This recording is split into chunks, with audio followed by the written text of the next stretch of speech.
Hi everyone, this is Richard Legend, Board Game Fanatic, and we're going to be doing Gloomhaven, Jaw of the Lion. The reason I'm bringing this up is that some people may like Gloomhaven, but it's more expensive, and this is a little more less price for the buck, and it gives you the basic rules of Gloomhaven, and it will expand, and it's a good one to use to get used to Gloomhaven. So if you decide you like this game and the way the mechanics are, you could always buy Gloomhaven and get all those big adventures up to like 112 quests. This one's a little smaller, but it gives you a gradual peek of how Gloomhaven is. And this is an awesome game too. It's got a good story to it.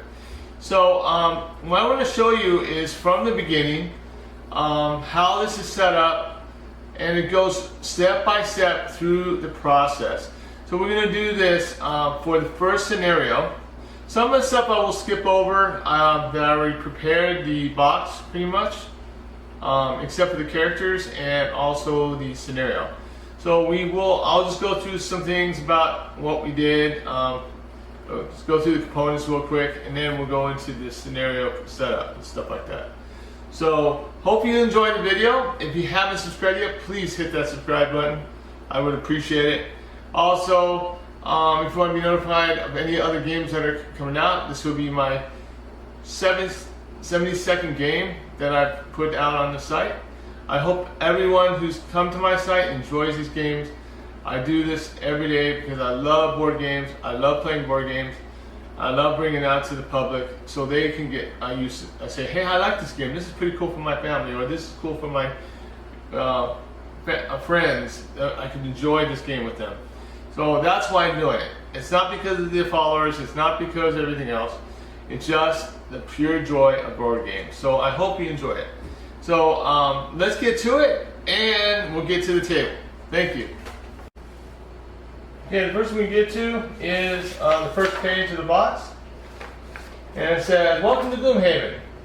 Stop, read this before you do anything. There are more components in this game box than you may be used to, and it's important to make sure they are organized before you start to play the game. The sheet will give you a step-by-step instructions on how to easily organize your game box and where to go from there so you can start playing as fast as possible." Okay, so basically this tells you, it goes through the thing. We got our learn to play guide. We have a scenario book. We have a supplemental scenario book. Okay.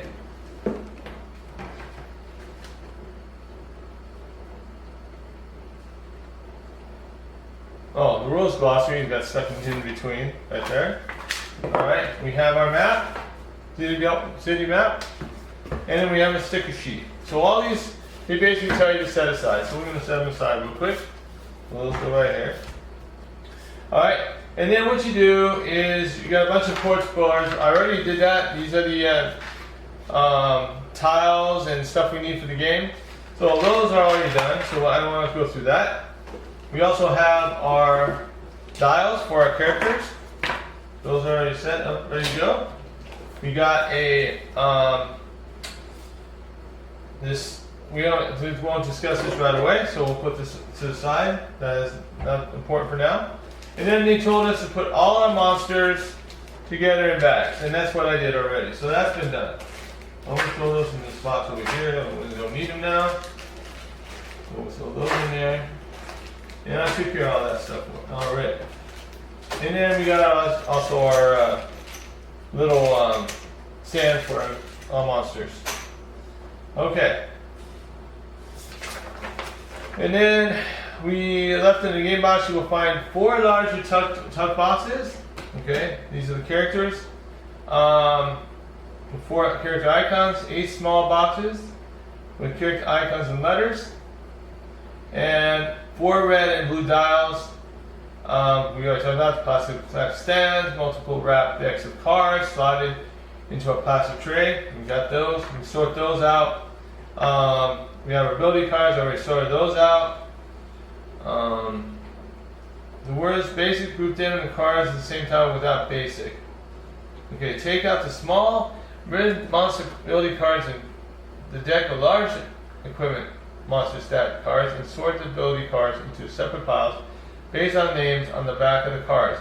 The cards have the word basic, group them with the cards in the same tile without basic. Then place the sorted card decks into a zip bags of the corresponding monsters using the larger square cards to match the names and ability cards with artwork on the standees.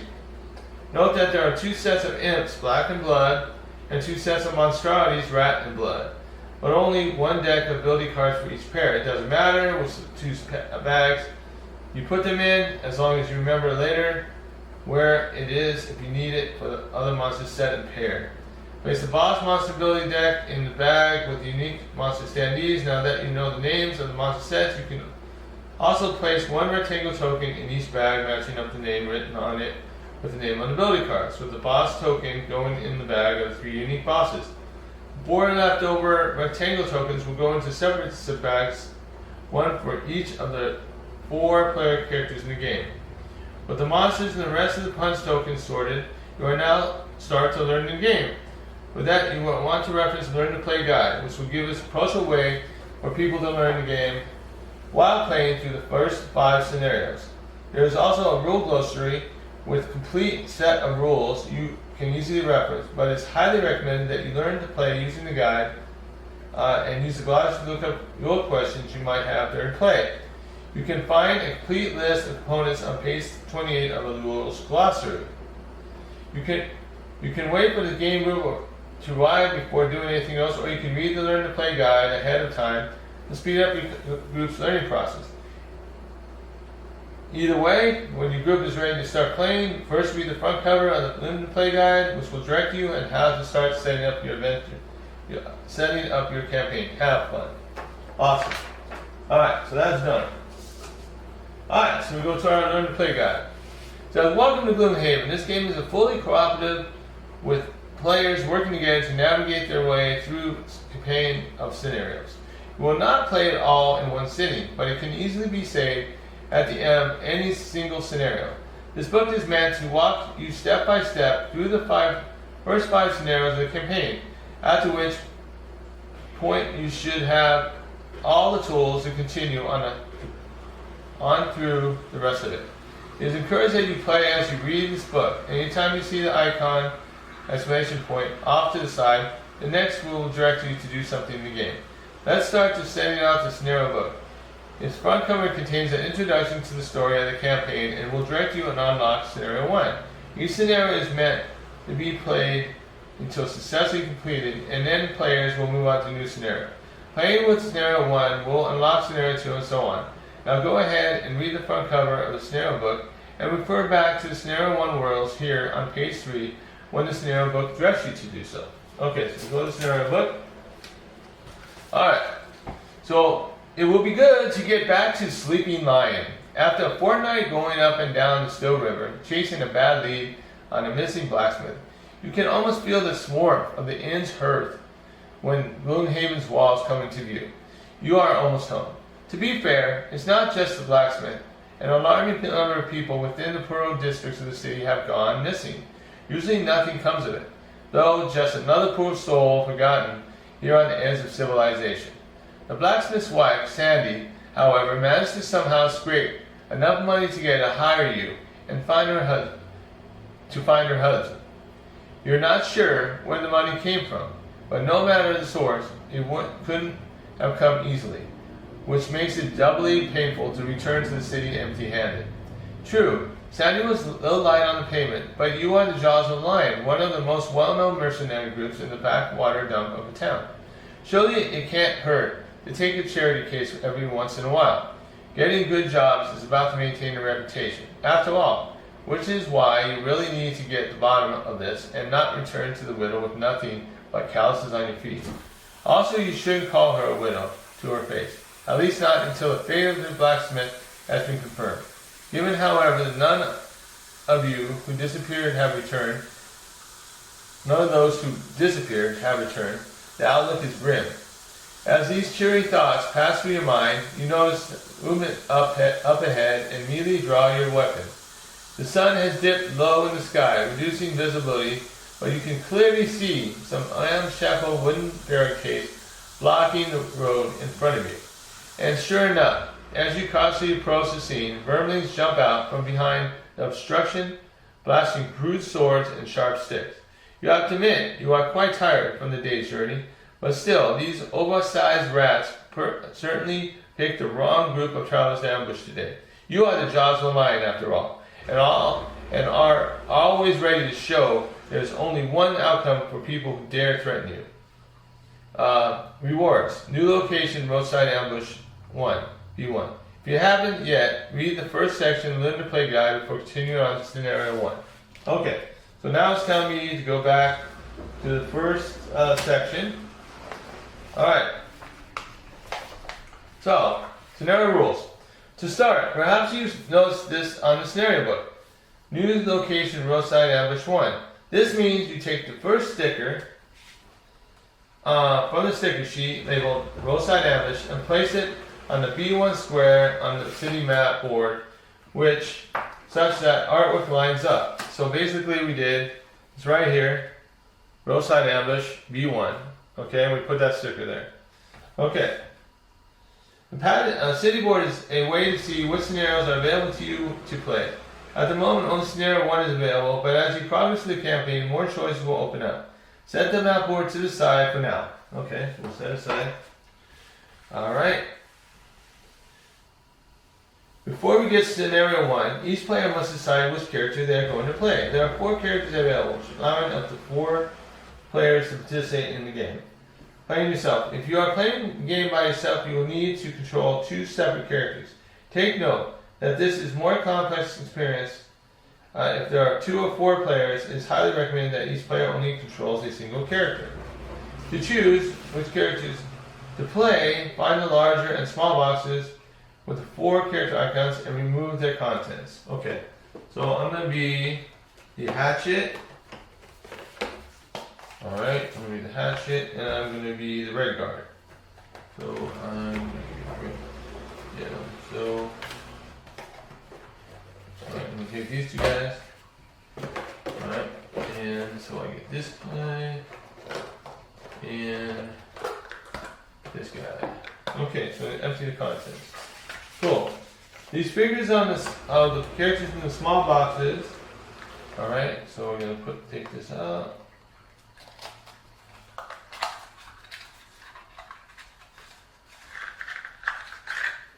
Oh, this guy looks pretty neat. I like it. That is it. Wow. Cool. And then the hatchet guy. Oh, it looks like Enoch's dressed up in garb. That's kind of cool. Alright. Alright. And the live box contain the character mask with artwork on front and the description of the character on the back. Okay, so let's check out. Well, the first one is the Red Guard. Balthazar's Red Guard. Though this demon-like qualities make them feared by many, Balthazars are for the most part well-mannered and gentle, preferring to solve problems through diplomacy rather than violence. They come from a dark and bloody heritage of genocide and warfare, as they have become more civilized. Here, have simply made concerted efforts to put their past behind them. Others pride themselves on being able to integrate themselves peacefully into the human society, often becoming wealth merchants or influential politicians. Not every Bathrock can be peaceful, however. There is a specific case in the Bathrock capital of Jehinda, tasked with protecting the city. It is a prestigious position and one not easily lived up to.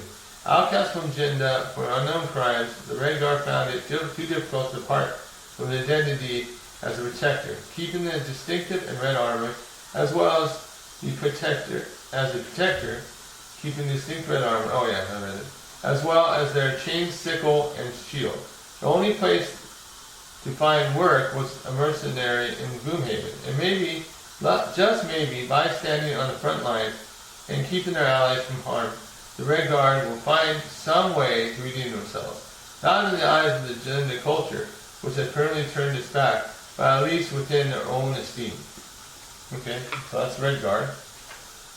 Alright, and then we got the hatcher. Alright. Enoch's hatcher. The Enochs are a primitive and barbaric race, preferring to live in a small nomadic tribes scattered across the wilderness.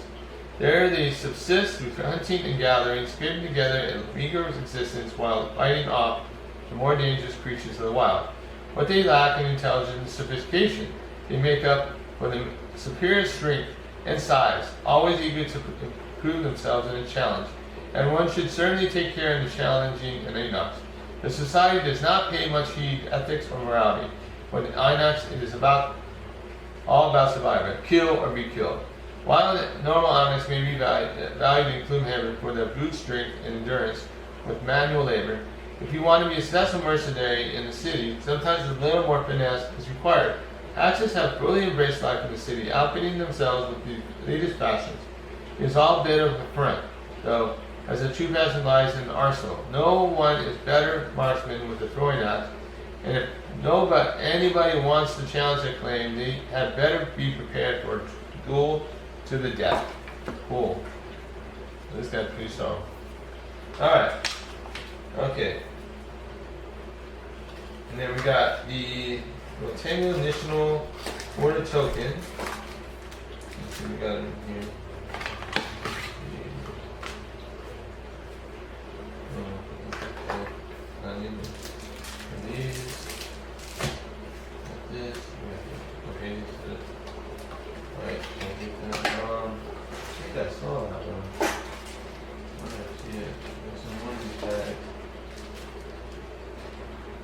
Oh, here it is.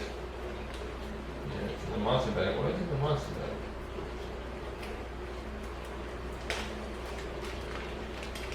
Okay, that's real dark. Okay. Alright, I take this from the character zip bag and hit point dial with the game box. A deck of smaller cards with no warning. Okay. Okay, these ones. And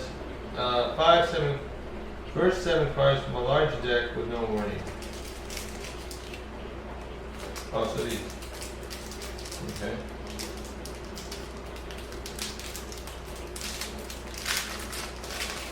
Okay. And I want so I got my reference card and all the A's. Okay, all the A cards. Okay, there we go. So these guys can go back in here. The 2 decks with warning, as long as the remainder of the large deck should remain in the box for now. Okay, now with this. Okay, so that's set.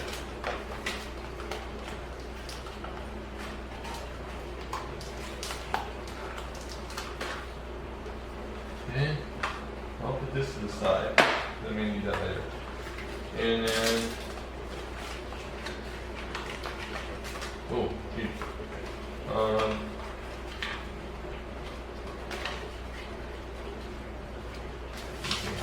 Somebody already asked me a question. Okay. So we got our reference cards. Okay, reference card. I need all my A's.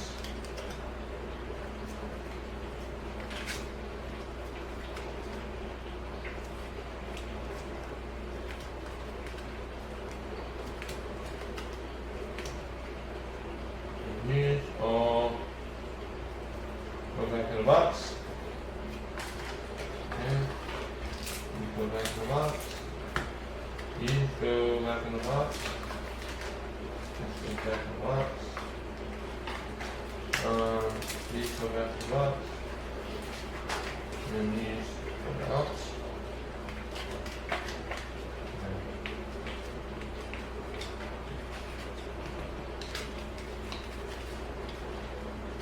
And these go. Cool. Alright, so we found the initiative thing, so I found it. Alright, so we put all the stuff in the box, that's fine, done. Okay, Area setup. Using this character materials and other components, we now set up scenario 1.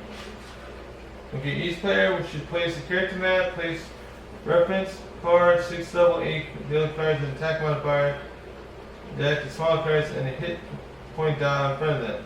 The red side of the dial should be set to the number below the white on the bottom of the character map. So this one, he's level 1, so it's going to be 8. And we'll set this to 8. And then this.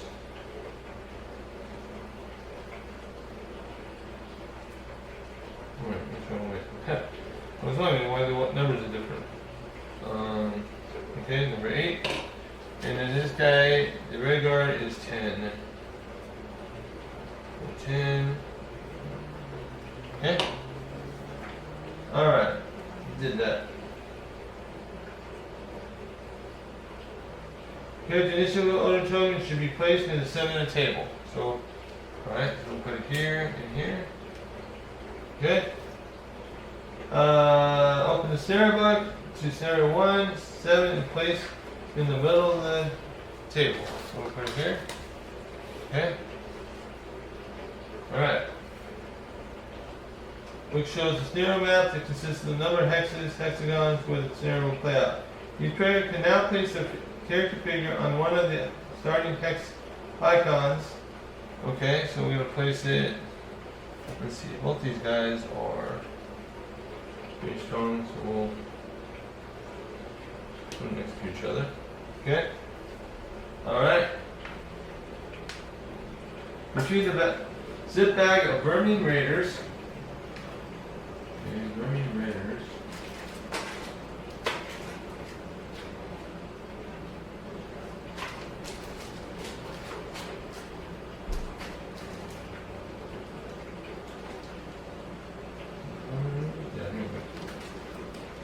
Alright.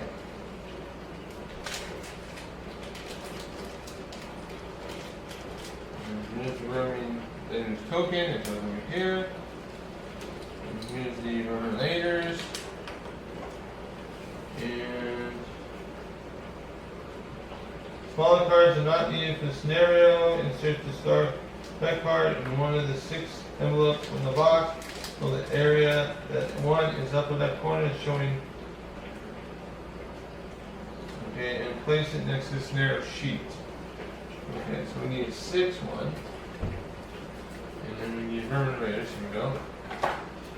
Place this on number 1. Okay.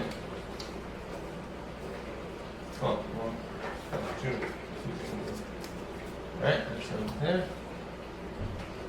Okay, Vermin Raiders. Okay. Then now put the monster attendees into white and gold plastic cans found in the game box and populate the map and scenario following these rules. The icon shows that to set the rank of the monsters should be set on a specific hex. Reference the first row for the 2 characters, the middle row for 3 characters, and the bottom row for 4 characters. Alright, so I need these attendees. So it looks like we have one white one here. We have a yellow one. Okay, goes here. A white one goes right next to it. And then one white one way in the back. The other 2 are not used. So put this back in the box.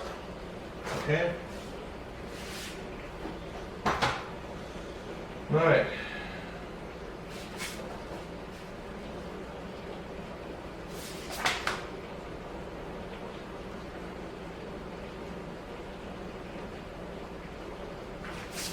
Okay. Take the plastic token tray and put it next to the scenario sheet. Alright, got it. Put this in here for now. Okay. Take the other 20 card deck with attack modifiers level M. Okay, so these ones right here. Okay, and these. Yeah, level M. Okay. Shuffle this in the character modified decks. Okay. I'm gonna shuffle these.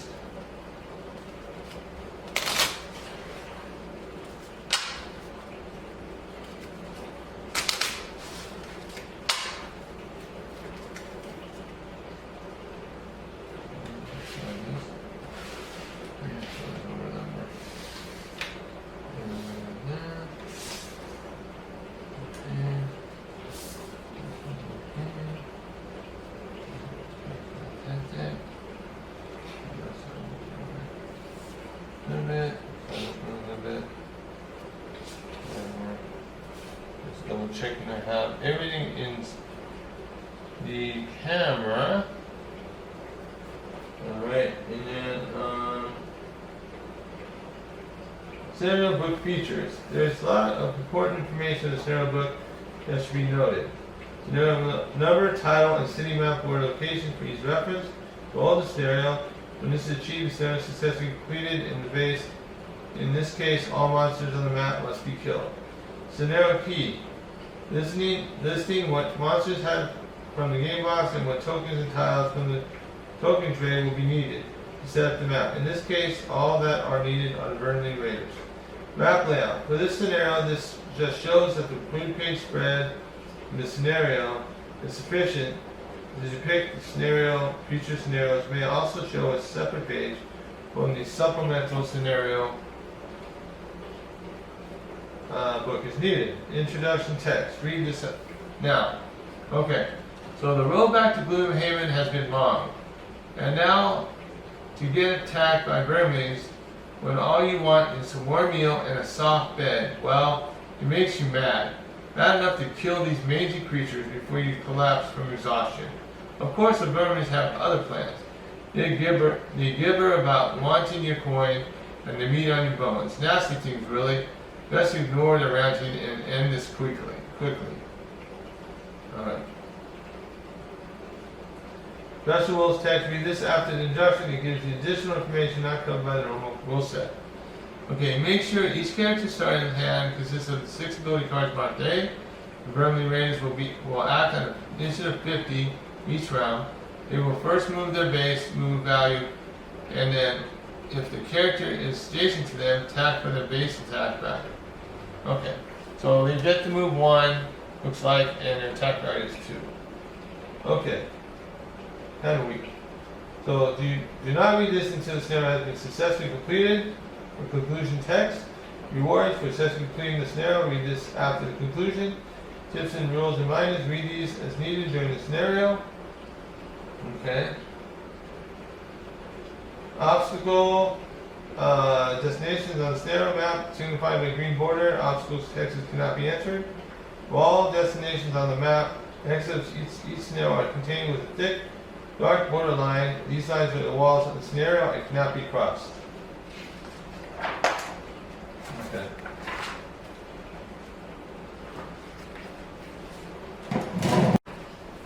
Alright, playing the game. Now that the game has been set properly, we can start playing. Gameplay within a scenario is broken up into a series of rounds. In each round, all players will select which ability cards they would like to play.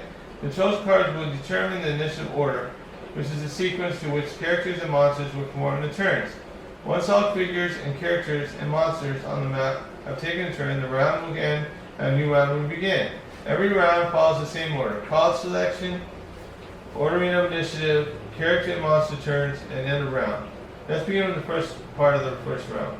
Each player will now privately and simultaneously select 2 ability cards from their hand of 6 cards to play face down in front of them. During this step, players will make general statements about their action for the round and discuss strategy, but they cannot show other players their cards nor give specific information about the numerical value or card title. Of the cards shown, one is selected as the initiative card, which will determine the character's initiative order in round, based on the initiative value in the center of the card, where the lower numbers go first. Initiative cards should be placed face down beneath the other cards, such that when both cards are flipped over and revealed, it is now the card on the top and the initiative value is visible. Once the character's turn comes up in the initiative order, they will carry out the turn by performing the top action of one of the cards and the bottom action of the other card in whatever order they want. We haven't covered the specifics of how all the actions work yet, but the plain text description in the blue boxes on the card should give you a better idea of their function. If you are unsure about what cards to pick, buy the suggestions for each character. So for Hatchet, I should use Santa Mask and Double Throw. So Santa Mask and Double Throw. Okay, so Santa Mask is 24. So I will use, that's going to be 24, to be my initiative supposedly. Okay, so I'll put those face down. And then the red guard should be Binding Sickle and Shocking Advance. So 14. So probably going to be one first. Alright. Okay. Choosing which of the two to be initiative, however, is up to you. The round will be acted out from low to high initiative according to the special rules for the scenario. The monsters will be acting initiative 50. The decision to make is whether you want to go before the monster's lower number or after the monster's higher number. Ignore all the icons in the middle left of the cards for now. This will be discussed in scenario 2. Order initiatives. Once all players have selected, flip over each other to reveal initiative, determine initiative order. So basically flip them over. I got 24 for my hatchet, and my red guard has 14. Okay, by comparing the initiative value of each character initiative card and its initiative monsters, this will always be 50 for scenario 1. Then arrange the initiative order tokens from low to high based on each of the initiative. So, looks like red guard's going to go first. I've got them all in the same order. Red guard, hatchet, and then Vermilion Raiders. Okay. Then you're ready to act out the round, starting with the first figure in initiative order, the one with the lowest initiative. Once the initiative order is set, each figure will get a turn in that order. On a character's turn, they will perform one top action and one bottom action. They cannot perform two top actions or two bottom actions. Their selections of which card to use for initiative no longer matters. They can use either card first for either its top or bottom action. An action, the entire half of the card must be formed in the order written, and then the card is placed in the character's discard pile on the left side of the character map. Action may compose of multiple abilities, with each ability separated by ability line, dotted line. Any ability or action can be skipped. We are now discussing the possible types of abilities so that the first character in order can take their turn. When the Vermilion Raiders are active first, skip to the monster turns on page 10, then return here for its character's turn. Move. Move X ability allows a figure to move up to X hexes. Figure does not have to use all movement points when performing a move ability. Figures can move through their allies, characters to characters, monsters to monsters. Though the movement can never end on an occupied hex, a hex with another figure. Figures cannot move through enemies, obstacles, or walls. Okay. Attack. An attack X ability allows a figure to cause one target enemy within their range to suffer X amount of damage. Figures cannot attack their allies unless otherwise specified. There are two types of attacks, range and melee. Range attacks are denoted by a range X written under the attack, which means one enemy within X hexes of the character can be targeted by the attack. Range cannot be counted through a wall. If the word range is not used under attack, the attack is considered melee, which means it can only target adjacent enemies unless otherwise specified. The main difference between range and melee attacks, other than what can be targeted, is that if a range attack targets an enemy adjacent to the attacker gains disadvantage. See advantage and disadvantage below. Some effects, such as conditions on the following page, may cause attack to gain advantage or disadvantage. If an attack has an advantage, the attacker draws two attack modifier cards and applies whichever one is better. If an attack has disadvantage, the attacker draws two cards and applies whichever one is worse. An attack cannot have multiple instances of advantage or disadvantage, and if an attack has both advantage and disadvantage, they cancel each other out. If a ranged attack is performed on an adjacent enemy, the attack gains disadvantage. Anytime a figure performs an attack, the figure must flip over one card from the attack modifier deck for each separate target to modify the attack. A numeric value should be added to the subtracted from the attack value. A 2 times card means the attack value should be doubled. A null card means the attack has no damage. And a 2x and null also have a shuffle symbol, meaning if either is revealed, the whole deck should be shuffled at the end of the round. Each character has his own attack modifier deck, and the monster effectively share a deck. In scenario 1, each deck is the same, consisting of 20 cards, 6 zeros, 5 negative 1s, 5 plus 1s, 1 plus 2, 1 negative 2, 1 plus 2, 1 2 times, and 1 null. Right, damage. in killing monsters. After the attack is made and the final attack value is calculated, modified first by any bonuses and the attack modifier card, that amount of damage is suffered by the target. In the case of a monster suffering damage, place damage tokens equal to the amount suffered on the stat envelope in the section corresponding to the number on the monster standee. If there are then enough damage tokens to equal or exceed the monster's maximum hit point value, the monster is killed and removed from the map. All tokens in the monster stat envelope section can then be returned to the tray. Line is set. When any figure is targeted by ability, the target figure must have a clear line of sight of the target in order to perform the ability. This is established if a line can be drawn from any part of the targeting hex to any part of the target hex without touching the wall line. Only walls block line of sight. Obstacles and other figures do not block line of sight. By the following rules, up to the monster turns on the next page are for the situation character effect. Feel free to begin taking character turns now and simply refer back to here when necessary. Then continue on the monster turns on the following page when initiative 50 comes in order and the monsters act, if they haven't already. Okay, so first it's going to be the red guard. So I have a, let's see, a move 4 or a move 3 or attack 2, and I can do, let's see, well that's not going to help me. Let's see, if I move 3, so let's see, 1, 2, 3, I can't get one of these guys. So it looks like I'm going to probably just attack this one guy. So I'm going to just move 2, 1, 2. Alright, and that's, then I basically take that card and put it in my discard pile. Then I'm going to attack 3, so then I'm going to do this. So 2 times. Awesome. So I get 6 attack on this white guy, and he only has 5, so he's gone. Boom, done. Alright, so he's gone. Alright, and immobilize will not be done because he's dead. Okay, so that's my turn. So then I got the hatchet guy.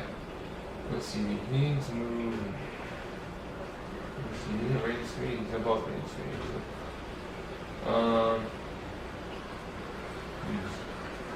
So I can move 3, 1, 2, 3. Let's see, he's got 1, 2, 3. No, 1, 2, 3, 4. And I can't use this attack because he's 4 away and it's at range 3. So that's at the end of his turn, so he's done. Okay. Alright, so let's go to the monster attacks now. Some attacks are followed by a target X, which means the attacker can target X number of different enemies within the attack's range. It is not possible to target the same enemy with multiple attacks from the same ability. For each separate attack performed, a separate attack modifier is flipped. Some abilities cause figures to suffer damage without attack being made. This damage is not modified and is not affected by line of sight.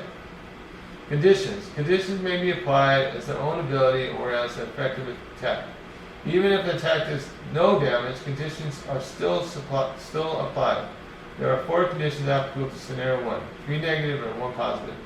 If a condition is applied to a character, place the corresponding token on the lower left side of the section of their character map. If the condition is applied to a monster, place the token on the stat envelope in the section corresponding to the number on the monster standee. These other 4 conditions stay on the target until the end of the target's next full turn, which would be in the same round or a subsequent round if they already have their turn in this round. Immobilize. The figures cannot move any move abilities. Stun. The figure cannot perform any abilities including moving or attacking. Model. All the figures attack gains a disadvantage. Positive condition. Strengthen. All the figures attached gain advantage. Alright. Heal. Heal X ability allows the figure to cause one ally within the specified range or themselves heal X amount of damage. Characters heal damage by rotating the hit point up that amount. Figure cannot heal above their maximum hit point value. Granting actions. Void Warden has abilities to grant action to other figures, both allies and enemies. The initial text of such a ability specifies who the action is granted to as a target effect, and then granted action is detailed, where all normal rules of attacking and moving are applied. If a figure is granted an attack action, the figure uses their own attack modifying net unless otherwise specified. A figure granted an action does not take another turn. They are performing the action on the Void Warden's turn. Self. Some abilities specify the target as self. This means the figure always specified to under possible target. Destroying obstacles. The demolitionist has abilities that cause an obstacle within a specified range to be destroyed, making the hex and obstacle occupied now transferable. Note that some obstacles occupy more than one hex, depending on the number of hexes and the green border surrounds.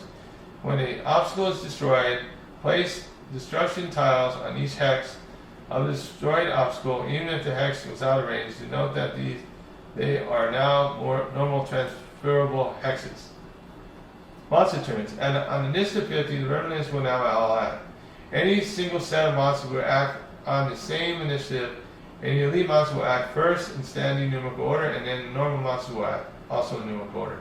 When a monster acts, it carries out its entire turn before the next monster acts. This specifies specifics of how monsters carry out the turn are described on the next page and can be referenced as necessary, but the short version is the monster will move its basic move value towards the closest character and then attack with the base attack value. If they are adjacent to the character, these values are shown on the monster stat card, depicted below. Monster stat cards. The monster tag is an important repository of the information for the monsters you are fighting. They are slipped into stat trees such that the only stat group is showing. The set includes monster name, level monster, stats for normal monsters, stats for elite monsters, monster's maximum hit point value, monster's base move value, and monster's base attack value. Monster's focus. Before a monster does anything else on its turn, the monster will focus on one specific character to attack. Focus will be the character the monster can perform its attack against using the least amount of movement. In scenario 1, the monsters only attack from adjacency, so the monsters will find the shortest path to get adjacent to a character, and then that character will become the focus. If a character is already adjacent to the monster, then that character becomes the focus, and finding a path is not required. When multiple characters can be reached with the same number of movements, the monster focus on the one earlier initial order. It does not matter when the monster can reach the end of its path this turn, so long as there is a path giving an infinite movement to reach a hex to attack a character. The monster will still focus on the character. Focus also does not require line of sight. It is possible a monster fails to find a focus because there are no boundaries he can move into in order to get to adjacent to any character. In this case, the monster does not move attack. Monster move. In this scenario, once the monster has focus, it will then move to get closer to the focus. If the monster cannot get closer to the focus, either because it's already adjacent or another monster is in its path, then it will not move. If it is ever ambiguous where a monster will move because it has multiple equally viable options, the monster decide what option to take. Players decide which option to take. In this scenario, once the monster has moved, if it is now adjacent to the focus, it will attack its focus. It does do the same character's attack. When its base attack value modified by the attack modifier card flipped from the monster attack modifier deck, the target character then suffers this amount of damage. Character damage and exhaustion. Anytime a character suffers damage, they reduce their current hit point value by the amount by rotating the hit point dial. If it reaches 0 on their hit point dial, they immediately exhausted. The figure is removed from the map and they can no longer pursue the game until the end of the scenario. Exhaustion doesn't mean death. Characters will always be fully refreshed at the end of the scenario, even though an exhausted character can no longer influence the current scenario in any way. Moreover, if all characters become exhausted, the scenario is lost. Alright, at this point, play through the monster turns and any remaining character turns in initial order, and then read the following section once each figure has taken their turn. Okay, so first is going to be the gold monster here, the main one. He's going to move one spot He's going to move towards the hatchet guy, but he can't attack. Then it's going to be 4, because 4 is the next number. He's moving 1, and then he's going to move 1 there. Okay, that's his turn. Alright, that's it. You can attack this round. Alright, once the end of initiative order is reached and all figures have taken a turn, the round will end. At this time, the attack modifier has flipped over the card with the shuffle icon. Shuffle this discard pile back in the deck. Go ahead and play the next 2 rounds. Card selection, order, initiative, character, and the monsters ends a round running through the rest of the cards. When you are out of cards in the hand at the end of the 3rd round, refer to the final section of Scenario 1 rules below to learn how to get your cards back. Okay, so basically now I will shuffle this deck because this guy got the 2 times. So shuffle this again. Alright.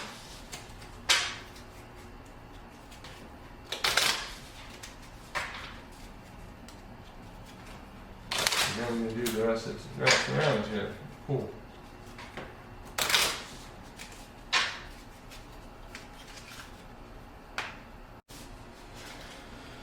Alright, let's see what I got here. I'll need this. Didn't see it. I need to move though. So,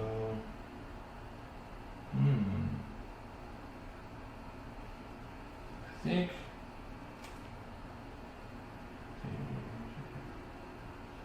So I'm gonna do this one. Okay.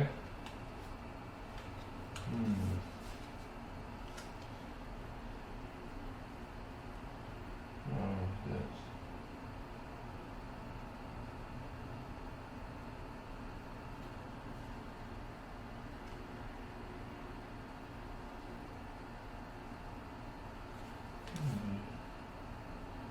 Yeah, what is this? So,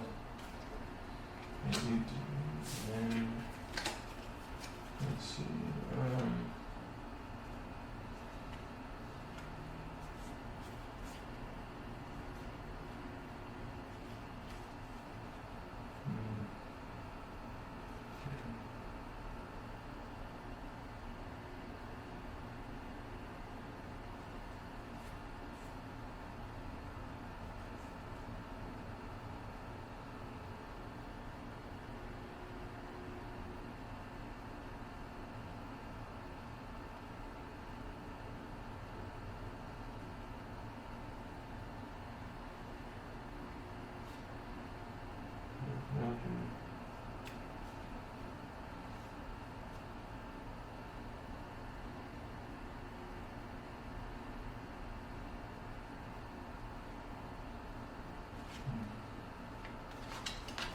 Okay. Okay. I'll flip these over. So it's going to be Hatchet first, Vanguard second, and then the Herman's third. Okay, so it's my turn. So Hatchet guy is going to move. I should. Yeah, 3, 7. 1, 2, 3. 1, 2, 3. Take over here. 1, 2. 1, 2, 3. No, I'm gonna miss it. So I'll move. I gotta move live, but I'm gonna move right here. Okay, and that's this one. Then I'm gonna do. Yeah. Now do attack 1. You got a target 3. So first one I'm gonna attack is this guy. No, but he gets a model. So number 1 gets a model. Okay. Then 5 attacking. He gets 2. Okay, so 5 gets 2 plus a model.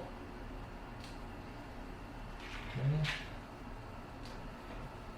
And that's my turn. That's all I can do. Alright. So next one is me. I'm going to move 4.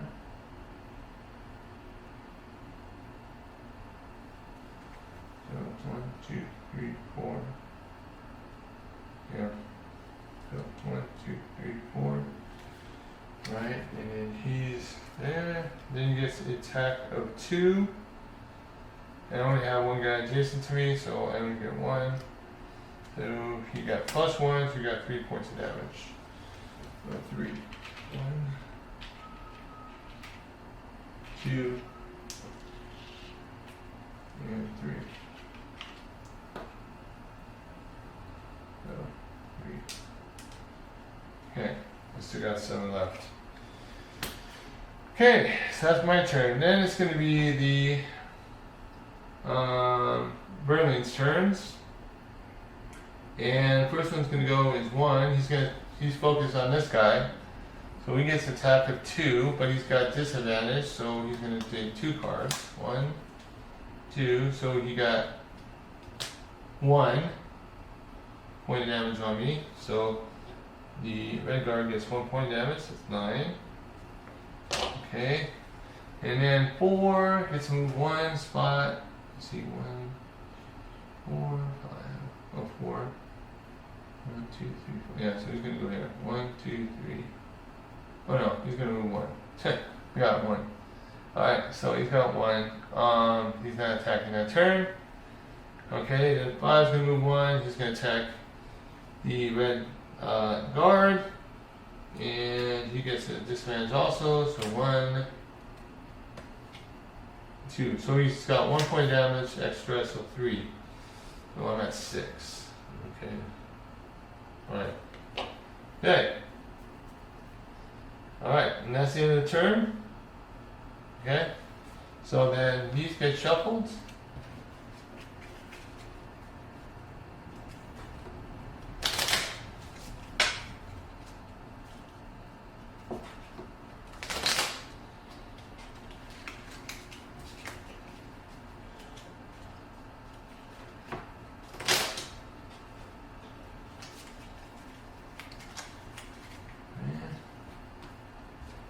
Get shuffled.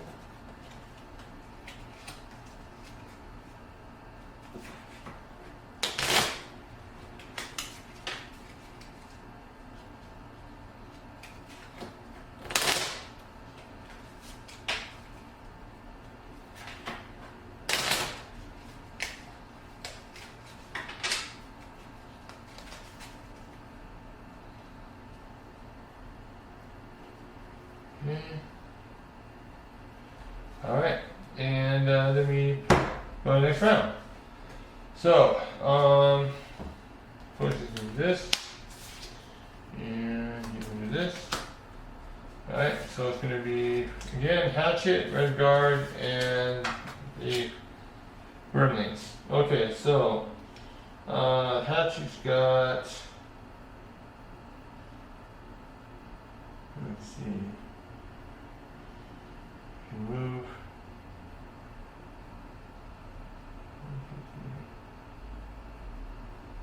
2, 3.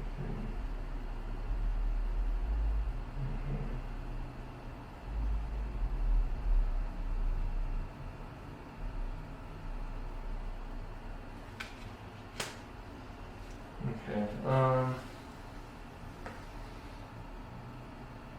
I got move 4 and I don't think I need to move.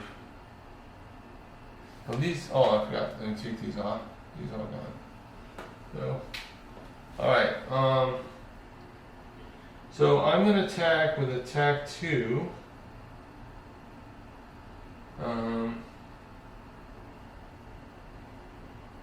So I'm attacking yellow. So we've got 2, 3 points of damage on him. And now he's at 6. I'm going to take 2 3s. Put these away.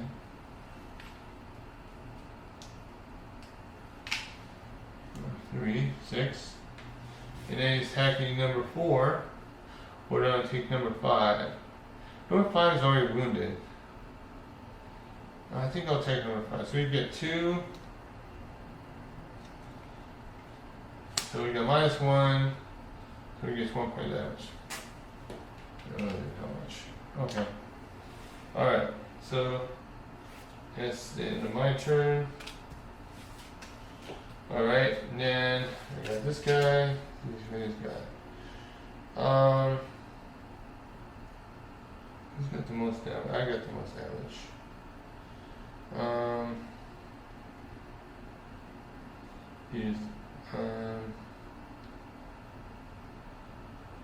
Okay, so first of all, he's using shield spikes, and we're going to 2 adjacent enemies to help for 2 damage. So 5, we'll suffer 2 more damage. 5, he's gone. Alright. And then he's going to suffer 2. So 1, 2. Now he's at 8. Okay.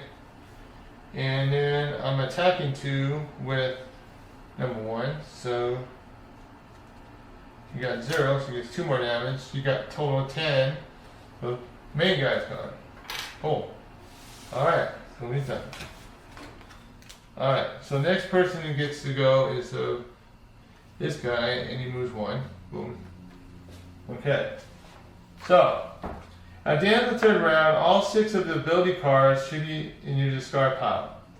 And you need to get them back to continue playing. You can get back from, cards back from your discard by short resting. If a character has at least 2 cards in the discard pile, not just if their hand is empty, they may perform a short rest at the end of the round. When the character short rests, they take all the cards in their discard pile, shuffle them, and place one at random on the right side of the character out of the lost pile. The rest of the discard pile is then returned to the character's hand, and the next round is played as normal. Anytime a character should rather keep the card that was lost, they may suffer 1 damage to lose a different random card from the discard pile instead. But this can only be done once per short rest. Cards in the character's lost pile cannot be returned to the character hand for the rest of the scenario. All characters should short rest now. Okay, so I take my cards, shuffle them. Oh yeah, these guys need. I'll put these guys in here. Oh, good there. Because that's what I lost. Now I'll put this guy here. And now. Yeah.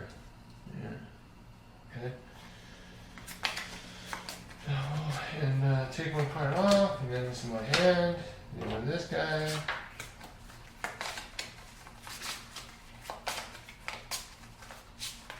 Random, and then go to my hand. Okay. Alright. You need to play 2 cards at the beginning of every round, so in 2 more rounds, when you only have 1 card left of your now 5 card hand, you will have to short rest again. Running out of cards. Giving enough rounds, characters will run out of cards to play because they have lost too many. Though resting, if a character is unable to play 2 cards at the start of the round because they do not have at least 2 cards in their hand, the character becomes exhausted as described on the top of the page. At this point, you know everything you need to know to play the end of the scenario, which will always end at the end of the round, in which either the goal was completed, success, or all characters have exhausted failure. Assuming success, you can then read what to do once the scenario is complete on the following page. If you do happen to fail, refer to the failing scenario on page 16. Okay, hopefully it won't fail. We only got 1 guy left, so no biggie. Alright, so we're going to do next round. Alright, so let's see. For this guy, 5, and I want to do a regular attack. Oh, this guy has target attacks though. I think I'll take attack 3. Alright, and I think I'll use, which one's this? Page 5? And it's this one, yeah. Okay. Okay. So, this one. Yeah, page 5. This guy. That moves, so 1, 2, 3, 4. Let's see, 4.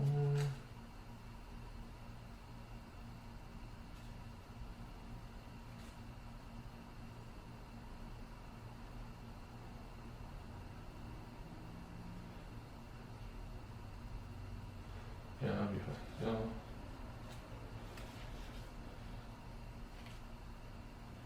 okay, so I'll do this. Okay. Alright. So, red guard's got 14. The hatchet's got, so it's going to be red guard, hatchet, and then the vermin. So, first thing he's going to do, he's going to move 4, 2, 3, 4, go here, and then he's going to attack 3. So we get about 2 damage. So I'll just take this one, put it here, 2, and that's my.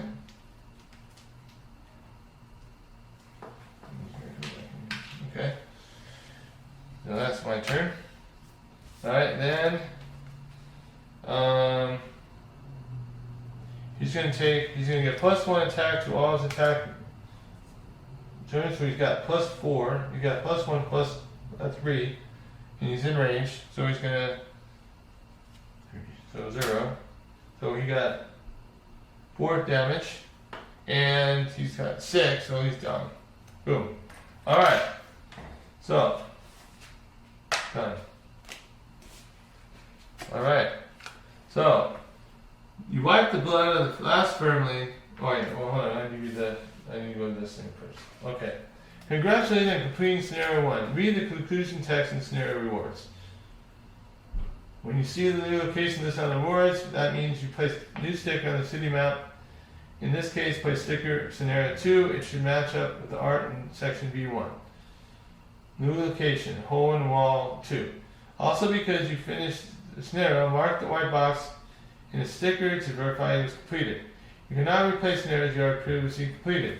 Lastly, after your scenario, character is fully refreshed, recover all ability cards, removing any condition tokens, and returning their hit point dial to master point value. Noted that the character mat below the white 1, because you are level 1. Alright, at this point, each player should take 1 character sheet. Alright, so I'm going to take.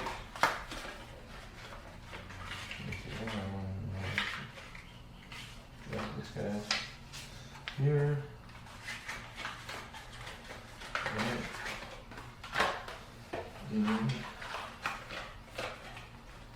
Character sheet. Okay.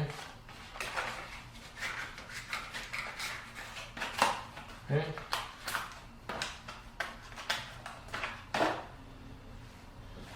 The box sheet the sheet represents the character you were playing throughout the campaign. We're about to make things permanent. So if you weren't happy with the character you played in scenario 1, this is your last chance to switch to something else. See page 3 for getting the materials you need to start a new character. Provided you are happy with your selection, you should now name your character and write it to the name field. Also mark 1 next to the level, since you are level 1. All other areas and character sheet will be covered in the future scenarios. Okay, so both of these guys will be at level 1. I would need to give me a pencil to do this.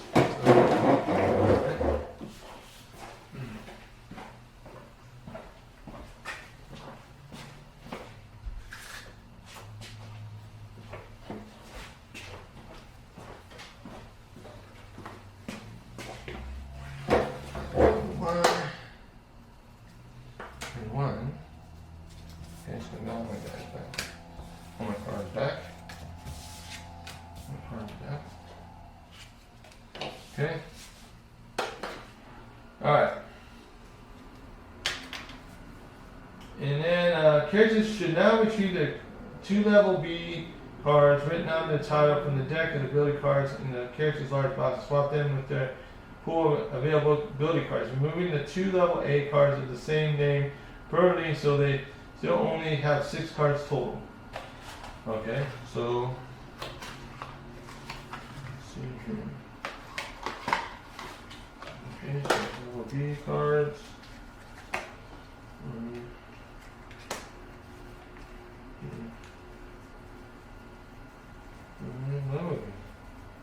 Let's see one. Oh, man, there we go. Alright. So, Desert Knight. Let's see. Well, this guy. Thanks, guys. Good. All right. So the Desert Knight and Flaming Sickle. Okay, these two guys. All right. Good. So these guys are permanently gone. All right. Now that you've recorded everything important pertaining to outcome of scenario 1, you continue reading the next page and start playing scenario 2. Or you can put everything back in the box and continue campaign another time. The most important thing is to put all the materials currently pertinent to your character sheet, character map, attack modifiers, and hand 6 cards in your zip bag with your character token and initiative to audit ported token, and put that back in a large character box. With the city map board modified and all the characters saved, it should be very easy to pick up where you left off later. If you would like to keep playing though, let's move on to scenario 2. Well everyone, that was scenario 1 of Gloomhaven Jaws of the Lion. That's your intro. We will be playing scenario 2 on the next episode. I just wanted to show you some of the rules and how it plays out in this adventure. It's very self-explanatory. It really gets you to learn the words step by step, and it will give you a familiarity of Gloomhaven and how it works. And if you enjoy this game through the whole campaign, maybe you will want to purchase Gloomhaven. And now they're going to have a Gloomhaven 2nd edition that's improved, so it's a little bit better than the first. And you may want to decide to get that from Kickstarter or Frosthaven. You purchase one of those two. They're similar games. They've got the similar mechanics, so it's cool. But we'll see you on the next adventure. And we're gonna be doing Forbidden Desert next, and then I'll figure out what campaign we're gonna do after this. So till next time, take care, guys, and thank you for supporting my channel. Take care now.